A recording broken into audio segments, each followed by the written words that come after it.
CNN News, Congo number one TV, votre site d'information. Number one en qualité, number one en actualité, en temps réel. Amis de la toile de partout dans le monde, où vous êtes connectés, je vous dis bonjour. C'est toujours avec beaucoup de joie, immense plaisir de vous retrouver sur la toile par les Républiques démocratiques du Congo, 2 345 000 km². Et oui, nalobango de tous les temps, de temps en temps, la République démocratique du Congo, l'élo, et de traverser période très sombre en existence nango. Mais bandeko bazali, des voix qui s'élèvent de gauche à droite pour nous dénoncer, pour nous mettre à nu, parce que les choses doivent changer dans le pays wana.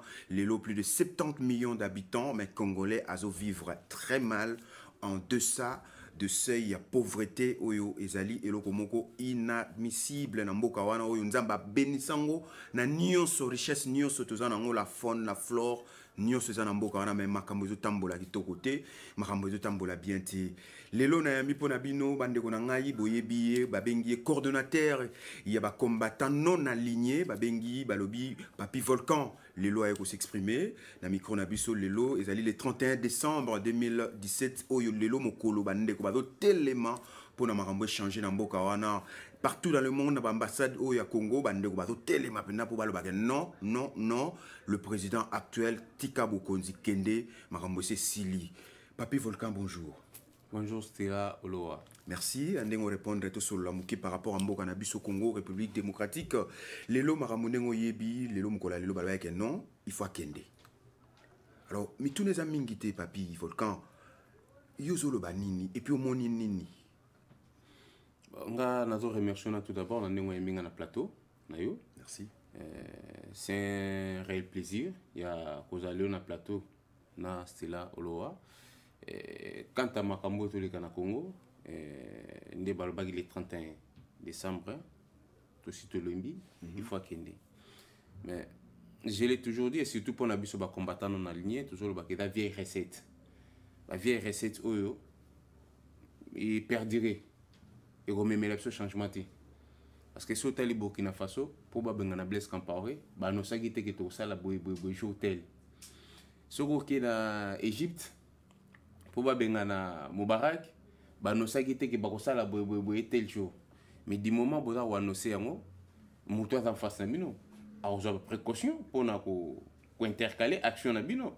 C'est là où je dis que non, ce sont des vieilles recettes où il se répétaka ba ville morte ba manifestation et bengana ki maréchal Mobutu ti et allez-y comprendre c'était là où lorsque Joseph Kabila dolo que non à Kolongwana pouvoir mukolo barobete licence na muto.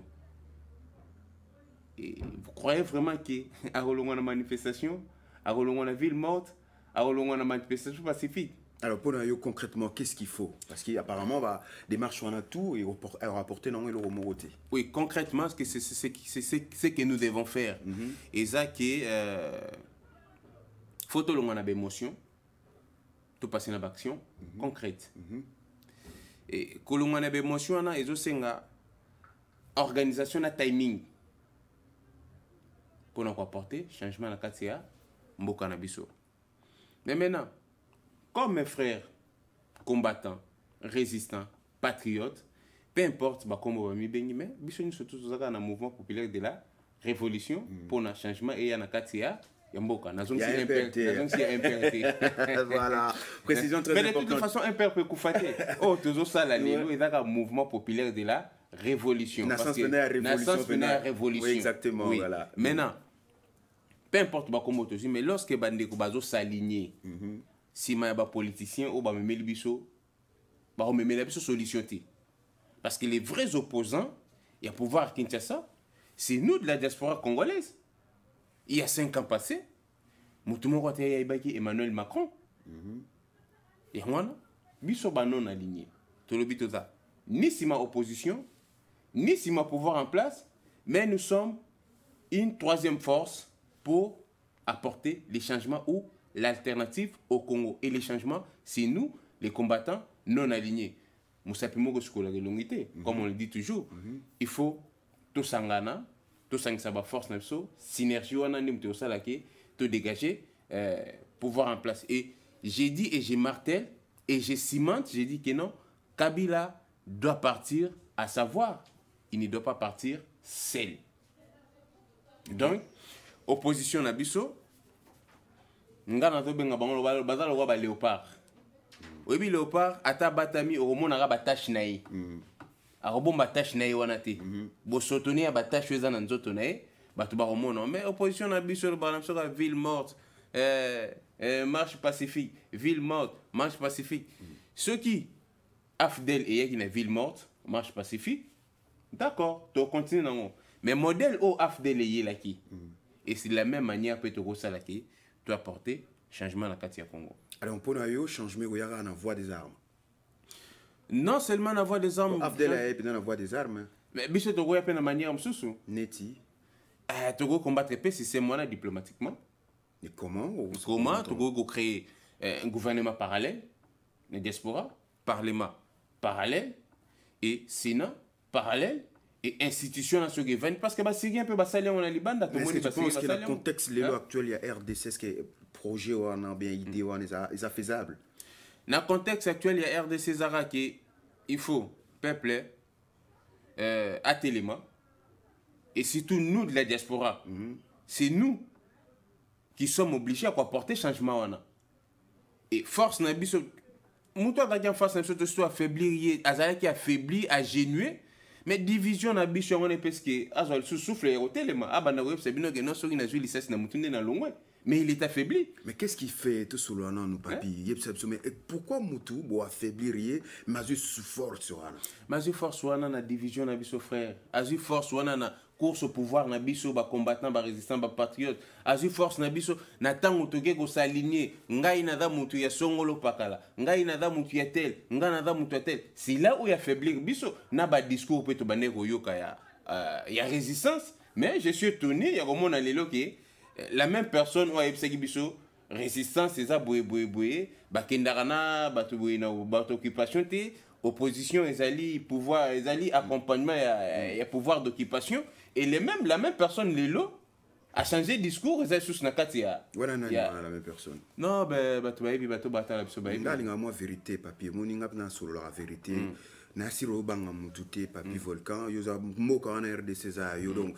lelo na plateau yo ka soni to bien ko banga te po tanga koma muto aye ko sas lele susu pour le bibo za ba non aligné parce que nanya wana soit ke ko kanga masuna bato wana affaiblir susu mais na lobi aujourd'hui j'ai une grande responsabilité na kati ya mouvement ba combattant non aligné na coordinateur général il y a commission politique il y a ba combattant non aligné et secrétaire général chargé à stratégie, il y a bureau politique, il y a des combattants non alignés, qui j'ai salué en passant, M. Andy Wabobo, à la Genève.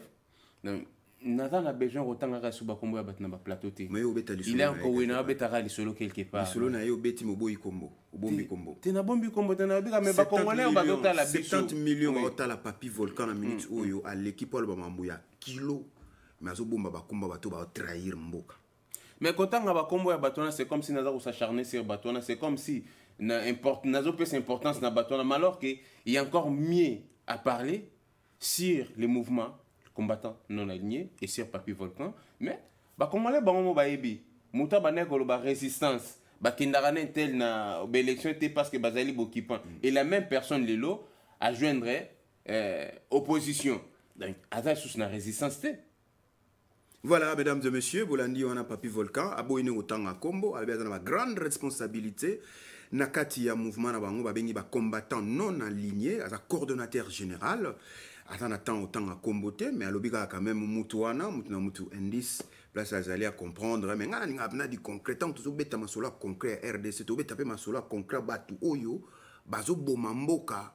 Tout tanga bango ba combo pour peuple pa yeba pour mususa ko kanisa kanisi mazo se retrouver te Papi Volcan. Mais bref, tout ça s'attarde là-dessus. Lelo le 31, bande ko ba telemi au lobby stratégie wana obengango vieille recette et futara na moté et afdele yana nengwana te au pesi boule que non, bo ça la double parlement, double présidence double. Mais nga siko concrètement est-ce que le Camerounais aussi mba na peuple yeba est-ce que idée wana vous assure que ça faisable d'autant plus que bateau tout aux bateau telema kaka bango ka lobby na kuzu ba ke kuna ba ke ko négocier. on a dit l'union fait la force. Au moni ba nkoi tango ba chassaka toujours ensemble pour bakanga nyama. Soko tel même banzo tango ba boka mafuta miel bakendaka toujours ensemble pour ba boka miel ne sika moko. Mais biso ba combattant, ba résistant, ba patriote nazolo ba bon pona. Bandeko tout en na kati ya diaspora partout dans le monde. C'est nous qui sommes les vrais opposants. Il y a pouvoir, il y a Kinshasa. Maintenant, tu as dit Moussala Kitoko, Moussala Makasi. Tu affaiblir ennemi. Mais ennemi, on a de force place nini. Ennemi, on a de force dans le rassemblement. Parce que mandat à Moutane, c'est si là qui. Et non seulement ça. Selon Bakor, parce qu'il faut que la vérité. Il y a un abina non aligné. Bala qui s'appelle peuple congolais, Bakor, Basignaka, il y a Saint-Sylvestre. Il y a combien d'années? Bachango na net, Bakor to signara na mututel, il y a une année, 2 ans ou 3 ans. Peuple congolais a la vérité. Na yebi si bino saka une année. Bachela bisongo na net. C'est là combien? 3 ans. Tant ba memi bino ti 2019. 2019 peut aucun délicieuse. Encore une nouvelle vérité. Encore, ben oui, Bachango Kasson il a kosi. Nabi na non aligné. So ginga ina kosi. Bazwa bakor wana, batanda on a net. Alors, accord on est à 3 ans. Mais bah quoi ça peut appliquer une année. Ah bon? Bah au moins une année s'il va prolonger.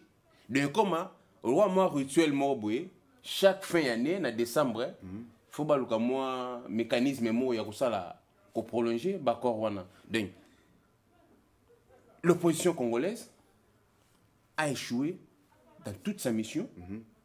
Et c'est là le balobara on ne change pas l'équipe qui gagne. Mais lorsque vous avez une équipe qui gagne, ça va aller. Ça change kango. Et demain, biso ba combattant non aligné, to le que non. Opposition za changer. Opposition za bilangate, o mutawe vérité départ tata nae, maman nae, koko nae, asala nango oye aligné. Opposition eza na mutu moko te ka botamaki na maternité mona kongo babike na ye lokwa bimi na maternité oye mutu soki songolo pakala zate, ye mutu akozwa opposition. Il y a un biso ban combattant non aligné, tout ça. Ni si ma opposition ou équipe pour là. Parce que babi on ne change pas l'équipe qui gagne. Et lorsque tout le monde a qui opposition est pour là nango, mais faut tout changer nango. Voilà, donc il faut changer opposition. Voilà, donc Mamba Congo, Bandegonanga, Bozolanda wana, est tellement complexe. Lélo Papi Volcan, lobby, il faut changer opposition. Lélo Papi Volcan, auto révélé le sous-soana que non. Bakor Bassigna qui a eu 3 ans, et là il a eu une année, donc 2019. Bazou a un mécanisme à chaque fin de l'année pour créer une situation pour prolonger l'accord. Et l'opposition n'a non, la stratégie, tout c'est la vieille recette, ça n'apporte rien effectivement concrètement parce qu'il y a du concret. Concrètement, ça n'apporte rien. Toujours tourner à rond des années. Il y a ma solution changé. Papi, après cette stratégie, Boyoki, et Zaboul naye, abi, moi, double, parlement double, présidence double, mais tout est sur l'idée et au Simba, dans le contexte actuel, il y a RDC. Bami sous-soupé, baloba et non, tout qu'il y a une opposition, mais bah comme l'élo, dans opposition. Allez-y comprendre quelque chose. Monsieur Dame Nomolanda Bisso, tout comme dans Souka, il y a ma solo, na Papi Volcan, dans Zong Sele Maloba, à conclure. Mais pour en conclure, na ba Congolais, surtout Bazolanda Bisso. Le 31 décembre, na loba quand déjà na émission présidente, na ba que non, le 31 décembre et le go changer ezanango ti. Et quand abande ko bazo bo monseigneur lobi mais monseigneur loba ba discours ya makasi. C'est parce que ba congolais ba dans la mémoire courte. Il faut pas tout dans la mémoire courte. Les mêmes monseigneur Mosengo ava mutu oyo aila ki biso 3e voie Kengo Wadondo. Waza le président ya Sénat à vie. Donc il y a la conférence nationale souveraine na Mosengo. Tobo Sanate, l'histoire est étie et l'histoire se répète. Moutouela qui bichoke Mozalaki, Mosengo. Mais maintenant, les mêmes Mosengo, parce que tu as le pouvoir en place, il semblerait, Babomisa, cardinal et Chao. Tant que Babomisi, cardinal et Chao, Mokonzamboka Watana Mboka Siko, Bamon Basalaki Topo, Mosengo Koma, cardinal. Et Mosengo a béni sa mariage. Il y a M. Kabila na Mwasinaï. Mais est-ce que vous croyez vraiment que Mosengo Akoyeko ça les loko moko contre Joseph Kabila au conscience n'est quelque part et reproché que a joué mon rôle moko bopoya comme cardinal. Nazo monelo kwa sika Mosengo Akolobate ou alobate na conférence nationale souveraine ceux qui te respectent qui n'y surtout ezaki na kata conférence nationale souveraine parce que conférence nationale souveraine ezaki likanisa mutu moko te ezaki makanisa ba congolais ya bwanya ba tlora ba professeur liao ba mviembo ankem ba birindwa ba Ileo Songwamba ba Kibasa Maliba ba Tshisekedi ba tu basaki belé oyo batikela biso héritage ya conférence nationale souveraine et le loso qui to zongi pena to mettre en pratique ma conférence nationale souveraine je pense que dans une année Congo est décollé dans une année Congo est décollé mais je pense que même monseigneur Mosengo aussi a échoué na ba mission na ya makambo belé ba 5 ans ba yebsaki biso wa na ba corps ya Saint-Sylvestre soki Kabila respecté te to utiliser plan B nguza wapi distraction. Donc, biso ba combattant non aligné, to lobeka ki Kabila doit partir, à savoir, il ne doit pas partir seul. Comment? La question reste posée. Comment? La question reste posée. Je ne peux pas étaler ou dévoiler nos stratégies sur le plateau, parce que sur Otali Bato, la manifestation pacifique tel jour, et héritier de l'opposition, c'est clair.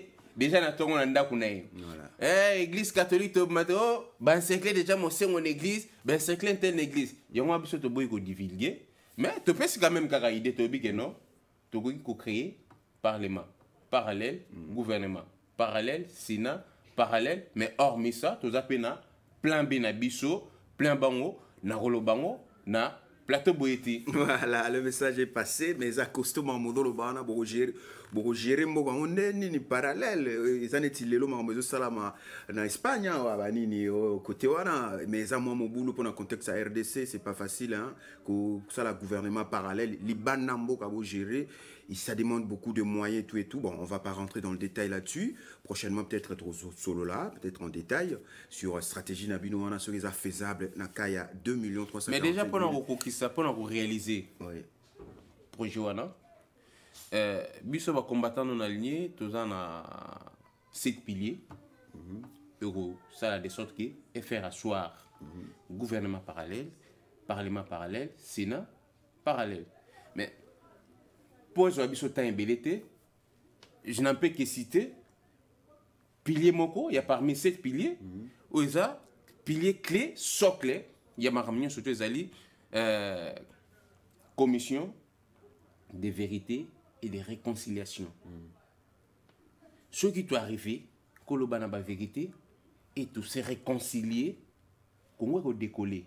Et du moment où tu as la hypocrisie, toujours lancé appel unité mais to loba na ba vérité te nga vana sangana na yo finga kinga lobi on a accompagné te ya pouvoir en place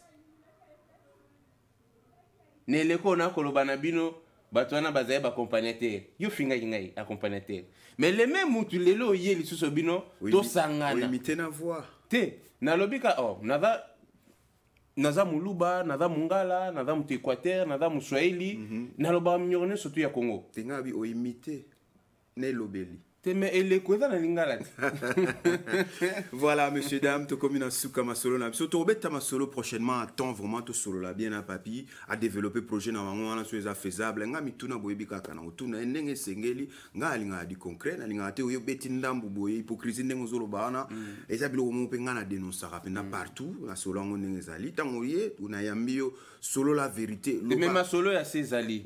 Na si oyebi yena benga rai caméléon na yebi unasi weba na comprendre na comprendre tant on a na caméléon donc c'est que ma solo toujours qui nango ils a bientôt beaucoup dévoiler et je ne suis pas non plus prétentieux tant on a bagana togo créer gouvernement parallèle togo ko ça la sénat parallèle parlement parallèle et ko ça l'élément mais pour ça l'élément il faut tout le bana ba vérité tout se réconcilier tout soit bégo na biso tout à côté mais vérité wana tant to lobana oui effectivement vérité blessara toujours mais et faut faire avancer biso pour atteindre objectif autozanango ba agenda caché ba bazara non ba yo balancer Ouais, mais tu as besoin de créer un mouvement de combattants non alignés.